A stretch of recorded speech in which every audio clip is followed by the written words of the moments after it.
Voor de bezoekers is er niet van te vernemen. Er is in deze laatste weken van de vakantie nog genoeg te beleven in het Natuurmuseum. Hoe de natuur boppenwetter, maar ik al onderwetter. Zij is er nog een grijdevogeltentoonstelling en kunnen Ben en ik anatomisch aan het werk. Wat zijn jullie aan het doen? Nou, we doen dit wel.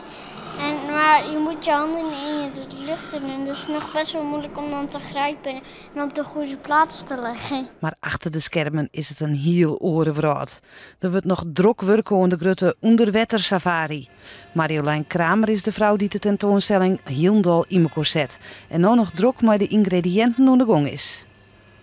Dit is een rog, een van de 200 visken die in de tentoonstelling komen. Een hele put. Nou, dit is best moeilijk. Dit is, je moet sowieso heel veel verstand hebben van de gietmethode. Dus je moet eerst een mal bouwen om zo'n vis heen. Vervolgens moet je die vis eruit halen. Die is inmiddels heel vies en die stinkt en zo. Dan ga je er kunststof in gieten en glasvezelbewapening erin. Het Natuurmuseum hier al een onderwetterverhaal van de sleet.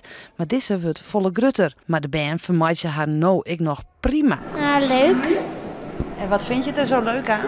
Nou, dat er overal andere dingen zijn en dat je overal iets leuks kan doen. En ik de volwassenen binnen enthousiast. Ik heb de Gruta, ja, die vogel, heb ik gevolgd en ik voelde me weer even kind. Dus dat is wel leuk, ja. Het wordt alleen nog maar mooier, denkt Marjolein. Al moet er nog wel even terugwerken worden. Ontzettend moeilijk. Want je weet eigenlijk in het begin niet wat je kan verwachten. En al gaande vormt dat zich eigenlijk gaandeweg een beetje. Dus we weten van tevoren eigenlijk niet waar we instappen. En op een gegeven moment zit je er middenin. Op onderwettersafari dus. Maar ik nou leer je al een soort, ja, hoe die onderwetter vraagt.